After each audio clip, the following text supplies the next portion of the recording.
Alexandra. Los objetivos que vamos a estar hablando hoy, vamos a describir los signos y síntomas relacionados a COVID, qué otras manifestaciones emergentes están saliendo sobre estos signos y síntomas, cuál es la importancia del reconocimiento temprano y también queremos reconocer la gravedad de la enfermedad según el tratamiento. Como ustedes saben, esto es algo que es bien dinámico, está evolucionando. Lo que hablamos tal vez hace unos meses ahora no es lo que se está observando.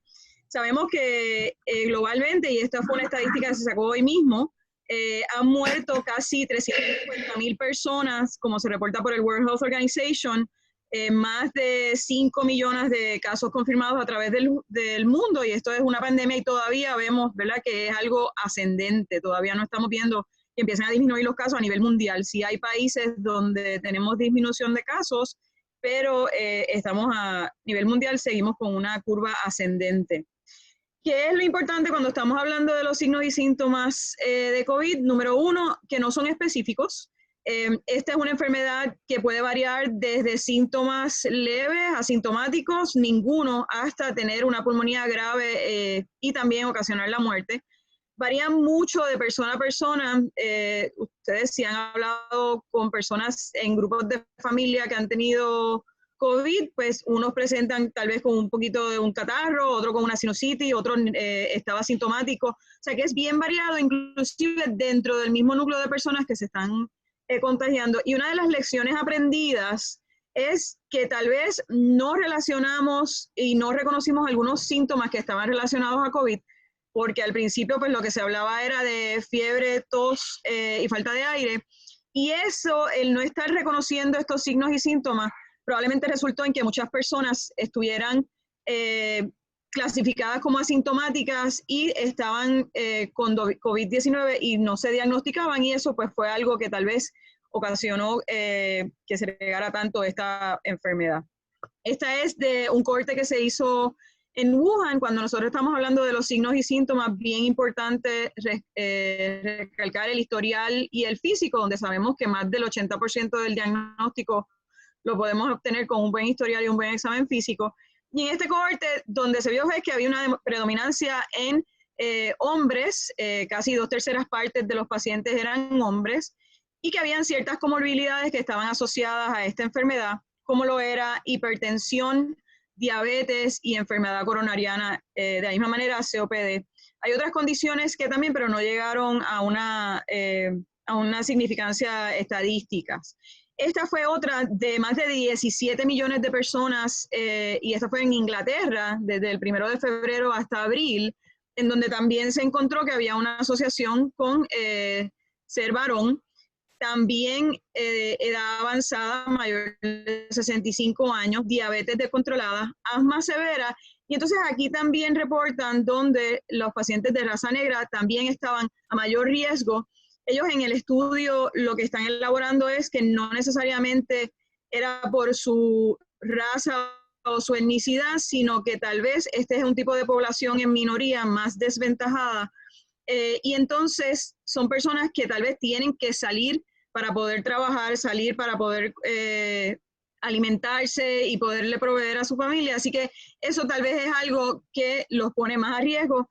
También es algo que se ha estado comentando en los Estados Unidos, donde también hay minorías que se están viendo más afectadas que otras, y no necesariamente es por su raza, sino por su condición en desventaja de la sociedad. ¿Qué otros factores de riesgo? Este es el CDC, en donde habló pues, los pacientes envejecientes, los pacientes que viven en hogares de ancianos o en centros de atención a largo plazo. Y entonces también hay unas condiciones médicas subyacentes que habíamos mencionado anteriormente en la serie de Wuhan, enfermedades pulmonares, asma, pacientes con afecciones cardíacas graves, pacientes inmunocomprometidos, obesos, diabéticos, y entonces otras enfermedades crónicas como son las hepáticas y las renales.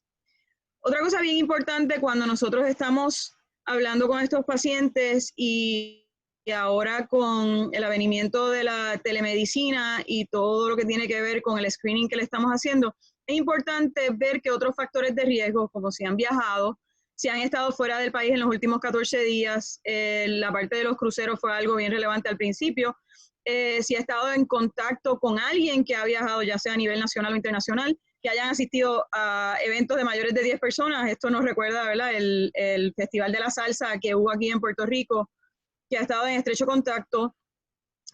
Si alguien le ha hecho la cuarentena, si ha tenido los síntomas, como hablamos, de fiebre, tos, síntomas respiratorios con dificultad de respirar, si ha tenido, aquí se incluyen, ¿verdad?, lo que añadió el CDC después, la parte de la pérdida de olor o sabor, escalofríos, dolores musculares.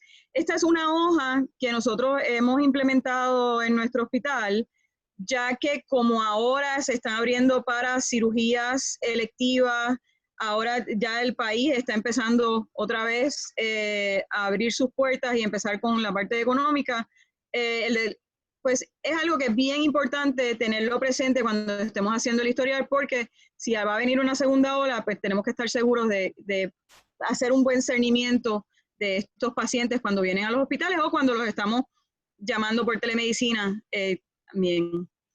Esto es parte de la World Health Organization junto con China. Ellos a partir del 20 de febrero pues tuvieron casi 56,000 pacientes confirmados, de los cuales la mayoría se quejó, como dijimos anteriormente, fiebre, tos y producción de moco, pero también se estaban quejando de dolores de cabeza, escalofríos, otros síntomas de otros sistemas, gastrointestinales, hemoptisis, inclusive también signos y síntomas oftalmológicos como pueden ser congestión de la conjuntiva. Así que, como les dije, son muchos síntomas no específicos, tienen diferentes sistemas del cuerpo, así que tenemos que estar bien atentos con esta enfermedad.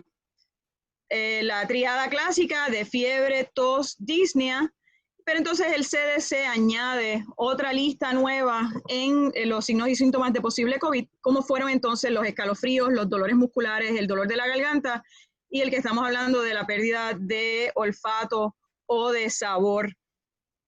Lo cual entonces, esto fue al principio que ponían cómo podíamos distinguir COVID del resfriado común o de una influenza, pues ahora nos preguntamos si de verdad es algo que nosotros podemos distinguir simplemente con estos signos y síntomas y estar bien alerta sobre las posibles consecuencias. Una de las cosas bien importantes cuando estamos teniendo estos pacientes es que los debiéramos clasificar por severidad, porque sabemos que los pacientes que tienen una condición de leve a moderada, que es la mayoría, el 81%, estos pacientes no necesariamente van a necesitar de una hospitalización, pero sí van a necesitar de un seguimiento cercano, ya que hay un 14% que puede desarrollar enfermedad severa y el 5% que va a desarrollar una enfermedad crítica, y estos son los pacientes que nosotros vamos a estar viendo en los hospitales. Esto era una de las razones por la cual se hizo la cuarentena, tratando de aplanar esta curva para que entonces el sistema de salud de Puerto Rico no colapsara, sabiendo que tenemos una cantidad de camas de intensivo limitada a una cantidad de ventiladores y no queríamos que nos llegaran todo casi 20%, nos llegara todos a la vez a los hospitales. Por eso es la idea de la cuarentena y por eso es que la preocupación tal vez de varios clínicos en cuanto se esté abriendo el país, que no vaya a venir una segunda curva, y por eso es que hay que estar observando. ¿Por qué es importante esto? Número uno, los asintomáticos. Estos son individuos que dan positivo, pero no tienen síntomas.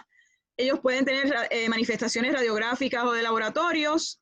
Los otros, estos son los que vamos a estar viendo usualmente en la fase viral de la respuesta. Y entonces ya cuando el huésped empieza a tener una respuesta inflamatoria es en donde vamos a estar viendo los otros síntomas. Los leves, donde se describen que tienen fiebre, tos, dolor de garganta, malestar, dolor de cabeza, pero no tienen dificultad de respiración, no tienen disnea y no tienen imágenes anormales de infecciones del tracto respiratorio bajo.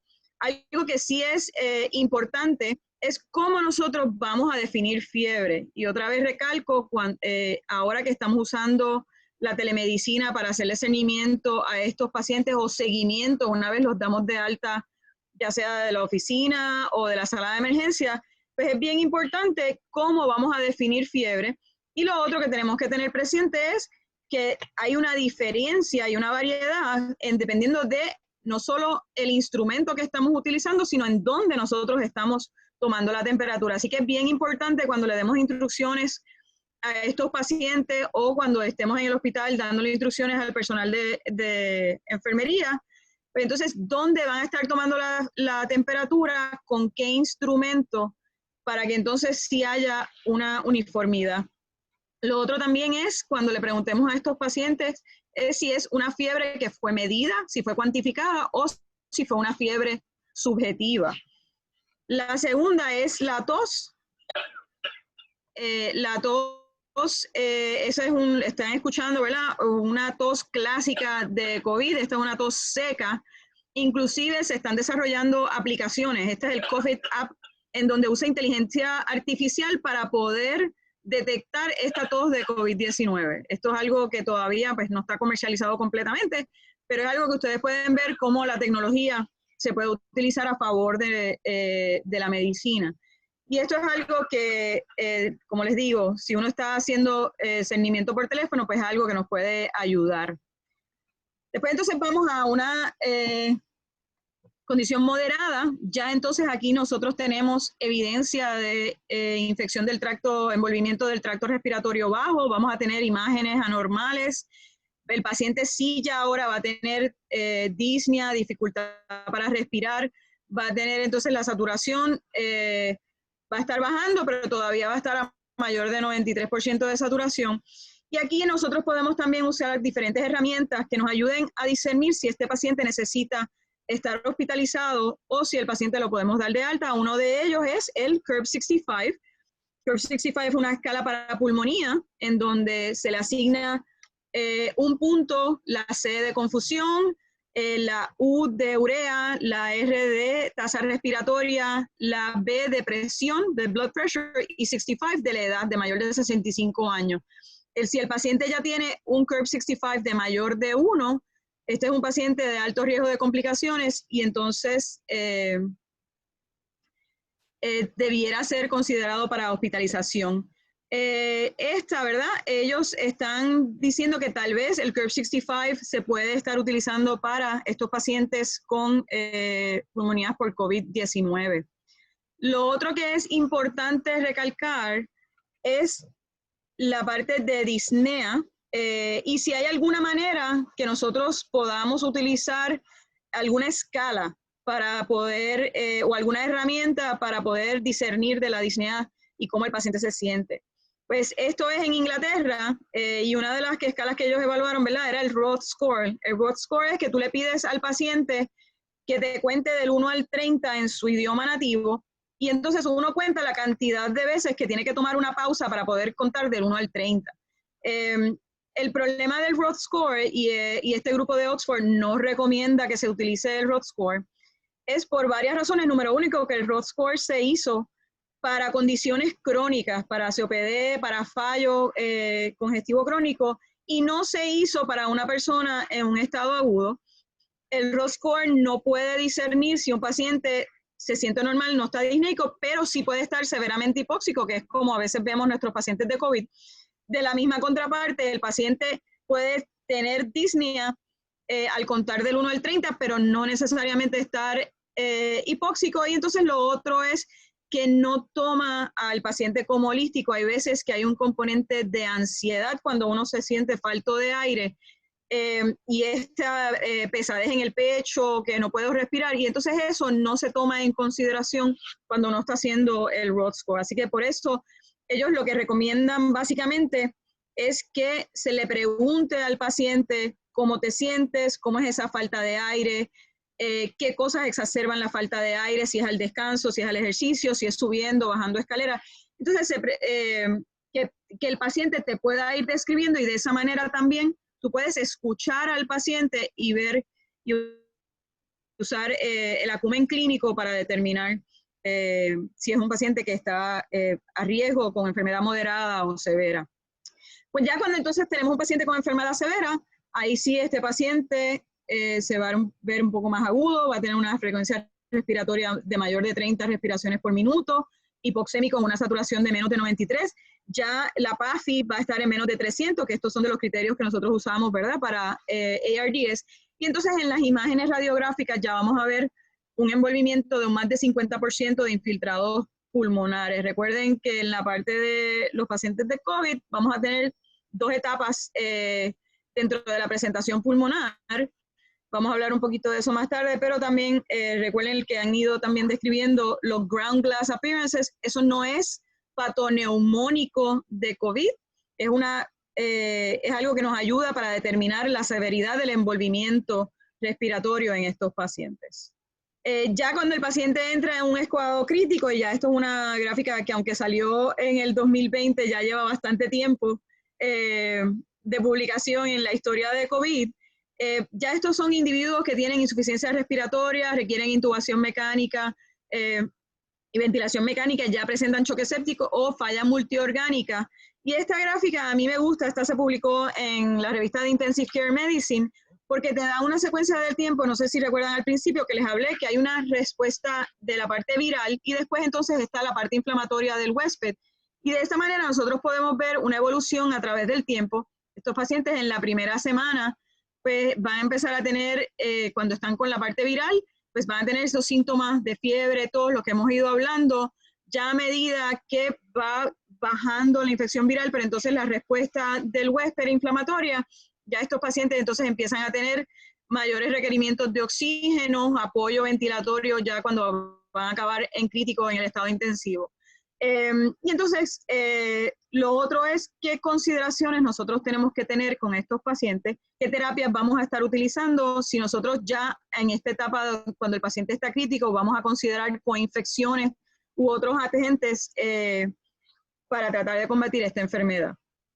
Así que la importancia de clasificar estos pacientes cuando se presentan entre leve, moderado, severo y crítico es porque en esta misma serie de China, junto con el World Health Organization, los pacientes que estaban en una condición leve, esos pacientes, la mayoría de ellos, ¿verdad?, recuperaba, y lo igual en la etapa, ¿verdad?, de temprana moderada, pero ya cuando entonces nos estábamos acercando en una etapa más tardía moderada, severa y crítica, la mayoría de esos pacientes estaban a riesgo, acababan hospitalizados en intensivo con riesgo de muerte. Y por eso es que decimos, y podemos hacer un algoritmo, de entre que los pacientes que tienen síntomas leves, estos se podrían considerar dar de alta y darle seguimiento, no necesariamente, o sea, siempre a estos pacientes le tenemos que dar seguimiento, puede ser ya por telemedicina, al día 1, al día 3, al día 5, al día 7 y seguir así sucesivamente, y los que ya tienen entonces síntomas de moderado a severo,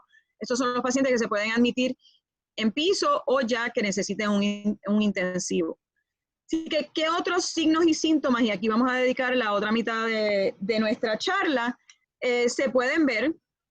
A mí me gusta siempre he usado la analogía, ¿verdad?, de como maná, de los pies a la cabeza o de la cabeza a los pies cuando estamos hablando de signos y síntomas. Así que vamos a empezar por la cabeza.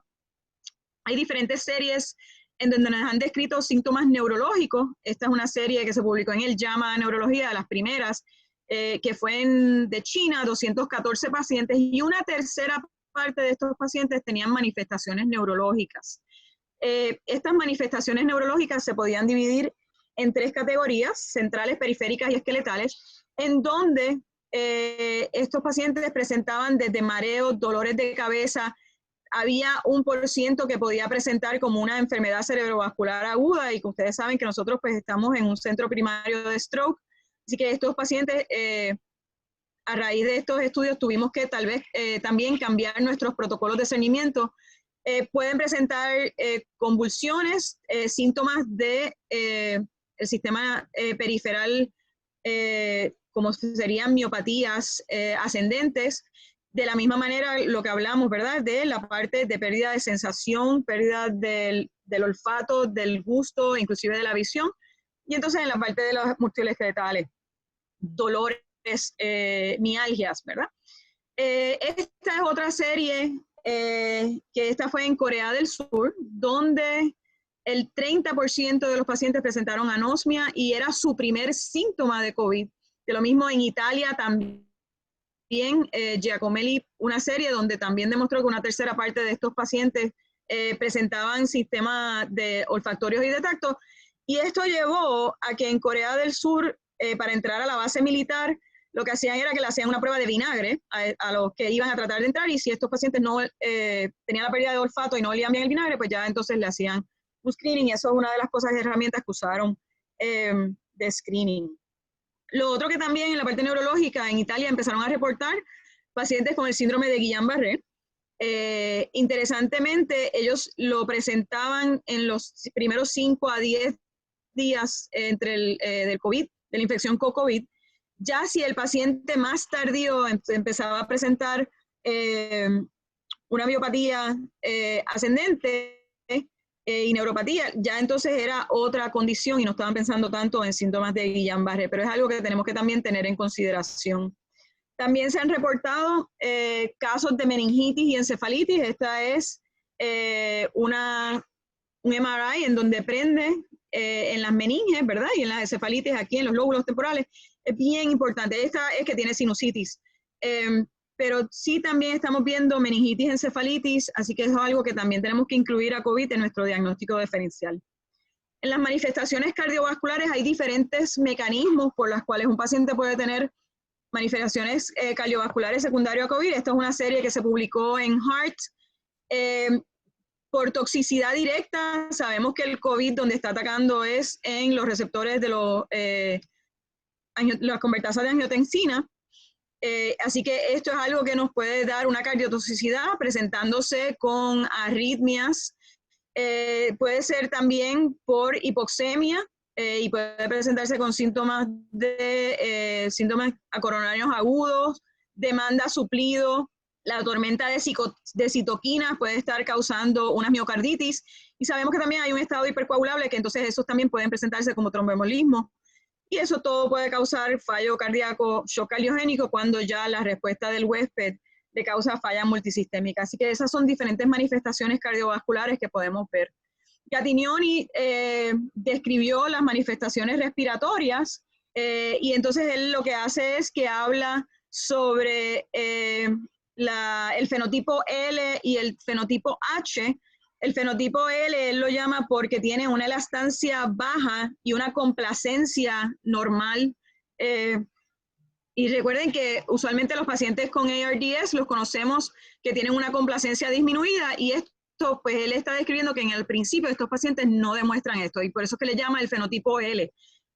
Tienen una tasa baja de ventilación y perfusión, y ellos lo que entienden es que esta hipoxemia está relacionada más a una pérdida de la regulación de la perfusión y una pérdida de la vasoconstricción secundaria hipóxica. Así que estos pacientes tienen unas presiones pulmonares que están normales, que era algo raro que nosotros estábamos viendo.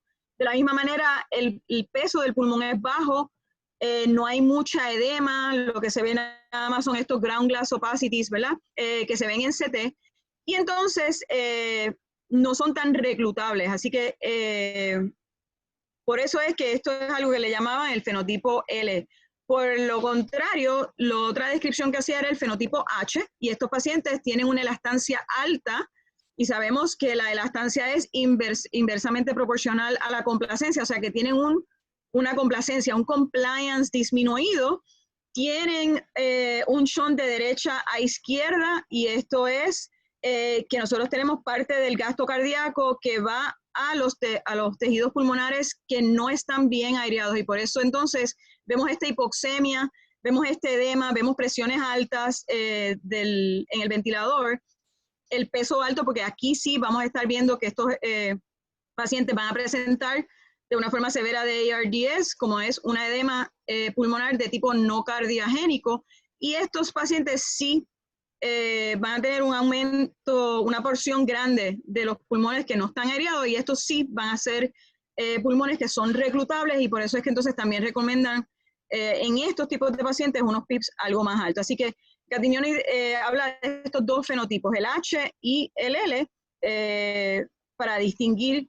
Y lo importante de hacer esta distinción clínicamente es que la manera que nosotros vamos a estar ventilando a los pacientes con el fenotipo L va a ser distinto a que los pacientes del fenotipo H. Los pacientes del fenotipo L le podemos dar unos volúmenes vaivenes, unos volúmenes tidales un poquito más altos, no tenemos que estar usando estos de 4 a 6 ml por kilo de peso ideal, sino podemos usar un poquito más alto de 6 a 8, de la misma manera como vamos a estar usando el PIP, como vamos a estar haciendo maniobras de reclutamiento en los de tipo L, no vamos a hacerlas tantas como vamos a estarlas haciendo en tipo H.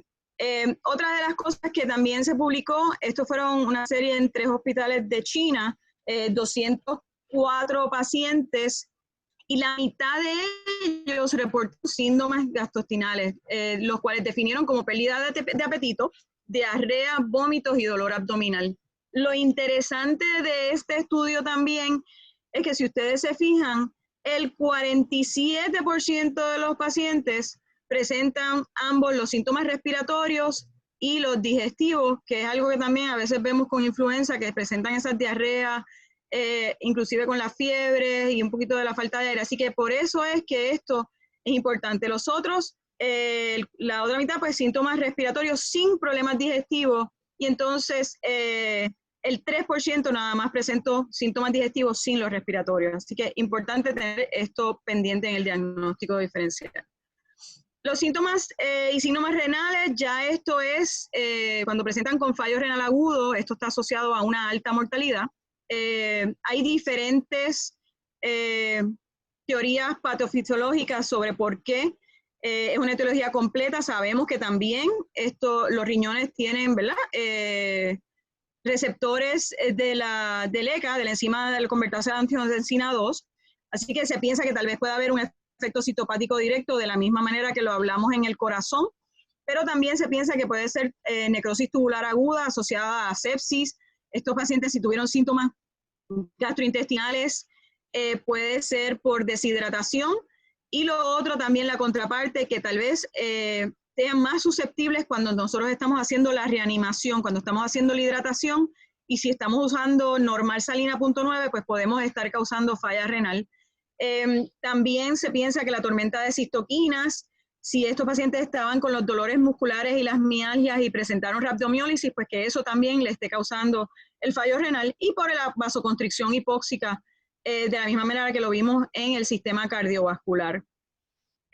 La parte endocrinológica es bien interesante. Todavía no hay algún estudio que esté haciendo una asociación directa entre el COVID y síntomas endocrinológicos, pero sí este paper de investigaciones endocrinológicas postula que pueden haber manifestaciones en el sistema endocrino, ya que el sistema endocrino, el páncreas, las adrenales, la pituitaria, muchas de las glándulas endocrinas tienen receptores de la convertasa de angiotensina 2. Así que eso es algo que presentan. Una de las cosas que están postulando es que tal vez estos pacientes que presenten con una diabetes descontrolada aguda, que no tenían historial de diabetes y presentan, tal vez estos pacientes pudieran estar con COVID y esa sea su manifestación. Como les digo, esto es un estudio donde están especulando porque todavía no hay nada publicado al respecto.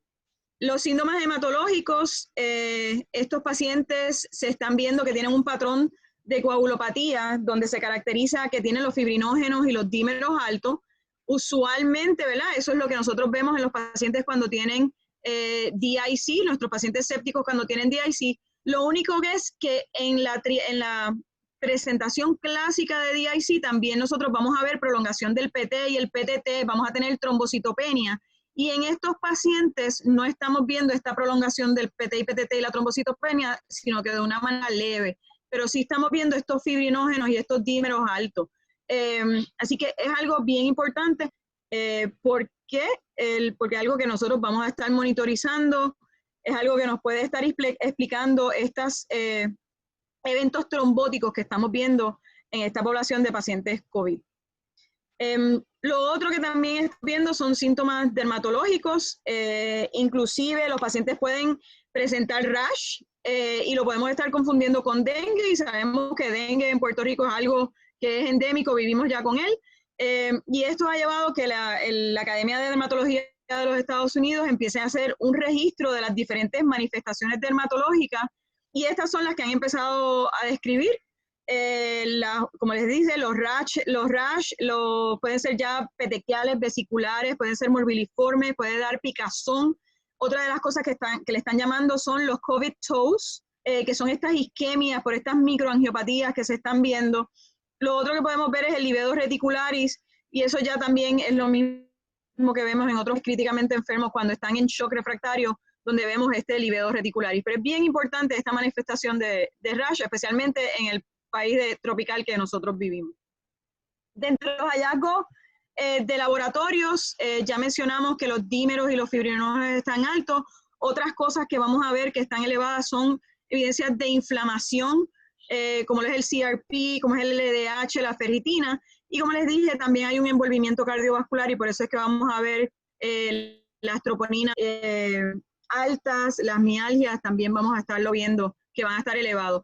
Por lo contrario, vamos a estar viendo leucopenia, no necesariamente vamos a estar viendo leucocitosis, especialmente en los pacientes adultos de mayores de 21 años.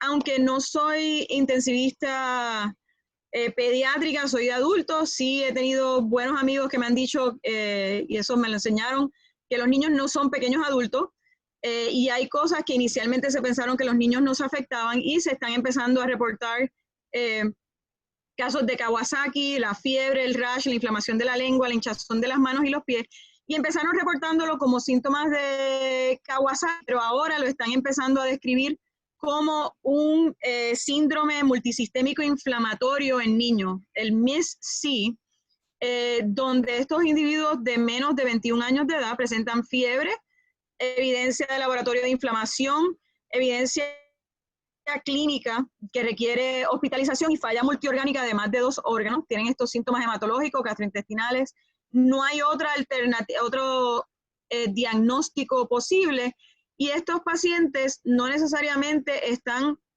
desarrollando este síndrome como infección de SARS, sino que también se está viendo después de haberse expuesto a COVID. Así que es bien importante saber sobre esta condición, y como les digo, no soy intensivista pediátrico, pero lo traigo aquí porque sé que nuestra sociedad también tiene miembros que atienden pacientes pediátricos. Así que para finalizar y en conclusión, quiero que recuerden que los síntomas de COVID son bien inespecíficos, tienen una presentación de la enfermedad que puede presentar desde asintomática o de síntomas leves, o puede ser grave hasta la muerte. Sabemos que este 14% que va a desarrollar enfermedad severa, el 5% que va a desarrollar una enfermedad clínica, y que puede variar mucho de persona a persona. Y lo más importante es tener la conciencia de que esto es importante reconocerlo, diagnosticarlo, darle seguimiento, darle buenas recomendaciones a estos pacientes, que la mayoría son pacientes que no vamos a estar hospitalizando, que mantengan su distanciamiento social, que mantengan esa cuarentena, sus medidas de higiene para evitar esta propagación de la enfermedad y así poder salvar más vidas y no colapsar nuestro sistema de salud y nuestras unidades de intensivo. Quiero darle las gracias a todos ustedes. Sé que ustedes son la mayoría de los que estamos en el frente de batalla. Este es mi grupo de neurointensivo, de cuales también están presentes, igual que todos ustedes, y por eso les doy las gracias. Linda tarde. Bueno, muchas gracias, Glory, por tan excelente presentación, ¿verdad? Como siempre. Queremos abrir entonces al público. Tenemos dos preguntitas al momento. ¿Me escucha, Glory? Sí. Sí, te escucho. Ok. La primera es si hay alguna estadística que sepas en Puerto Rico, bueno, ¿verdad? Puerto Rico están medias, pero a ver si sabes, ¿verdad? Sobre cuáles han sido los cuadros sintomáticos de los pacientes que actualmente están en los intensivos de aquí de Puerto Rico. Bueno, por lo menos lamentablemente ahora no se empezó, por lo que yo conozca, no se ha empezado a publicar data sobre la experiencia de Puerto Rico. Sería algo que sería una buena función del Departamento de Salud, la parte epidemiológica. Lo que estamos viendo, por lo menos en la experiencia de nosotros, son síntomas respiratorios, que la mayoría son los que van a acabar hospitalizados, que están teniendo estos síndromes respiratorios y complicaciones con falla multiorgánica, pero es una buena idea para tenerla. Sí, claro.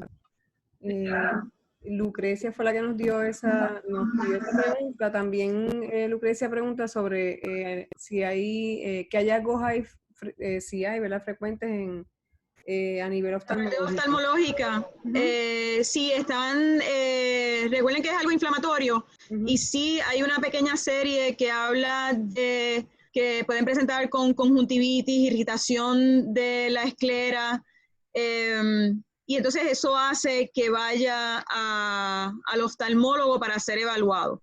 Okay. Pero eso no lo han visto ahí en San Pablo. No. Ok.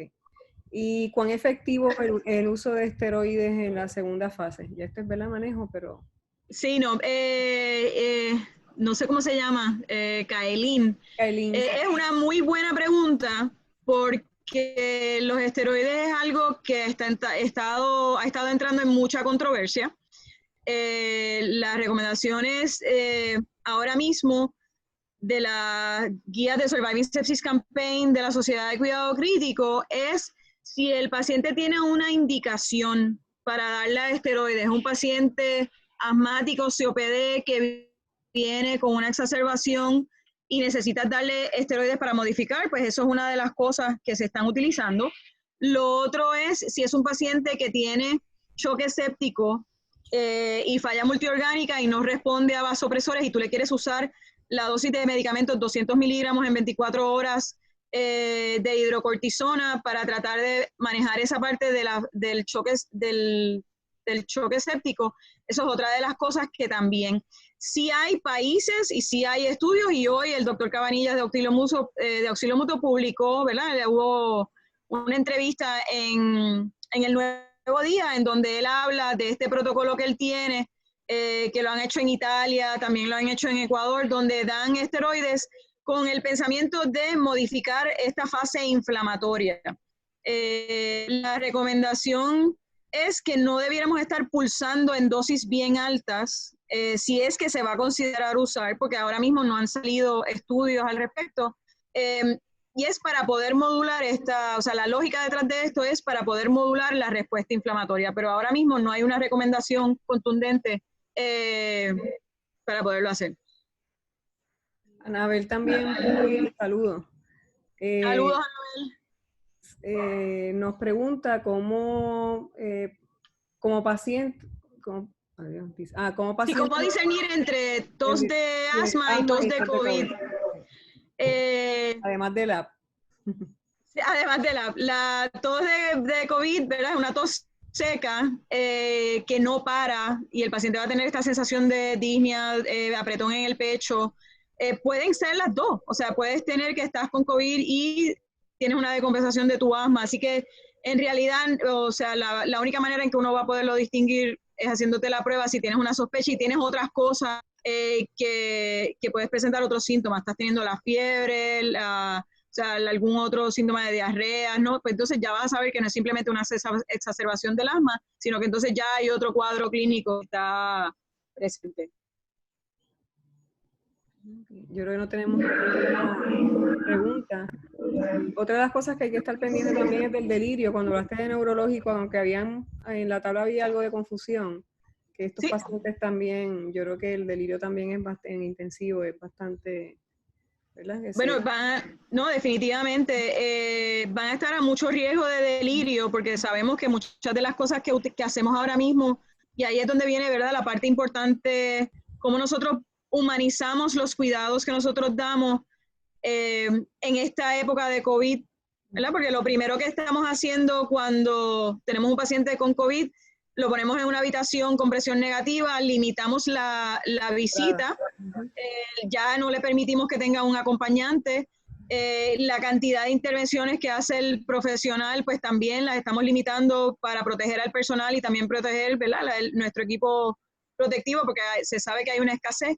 O sea que estos pacientes los estamos aislando, o sea que nosotros mismos estamos poniéndolos a riesgo de que desarrollen delirio, y si entonces le estamos dando otros medicamentos que pudieran también ocasionar delirio. Así que tenemos que tratar de crear un balance entre la medicina que estamos dando en tiempos de COVID para tratar de humanizar y cómo volver a llevar. Una de las estrategias que podemos estar haciendo es el uso de la tecnología y tratar entonces de acercar a estos familiares al paciente cuando se pueda, ¿verdad? Si tenemos FaceTime, si tenemos WhatsApp, algún tipo de tecnología siempre teniendo en cuenta las protecciones de privacidad y de salud, ¿verdad? Que no queremos nosotros tampoco divulgar a través de estar utilizando esta tecnología información privilegiada de estos pacientes, pero tenemos que buscar la manera en cómo nosotros podemos acercarle un poquito más de humanismo y tratar de disminuir la incidencia de delirio.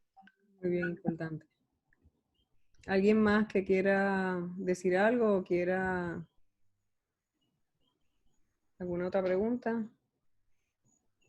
Creo que no tenemos más ninguna. Pues gracias, Glory. Espérate por aquí. Excelente, gracias, doctora Rodríguez. Escribieron. Gracias a todos ustedes por la atención y por la invitación. Importante, ustedes están en el frente de batalla, así que tomen sus medidas de precaución, cuídense mucho y que Dios los bendiga. Amén. Queremos informar también que para la semana que viene, el miércoles otra vez, tenemos una invitada y nos va a ofrecer mitos, la conferencia Mitos y Realidades del Coronavirus. Recuerden que esta actividad se grabó y próximamente entonces se coloca en nuestro canal de YouTube. A través de Facebook, pues tienen entonces la dirección. Busquen Sociedad Cuidado Crítico Puerto Rico y encuentran el canal. Okay, bueno, pues muchas gracias por asistir y buenas noches. Buenas noches a todos.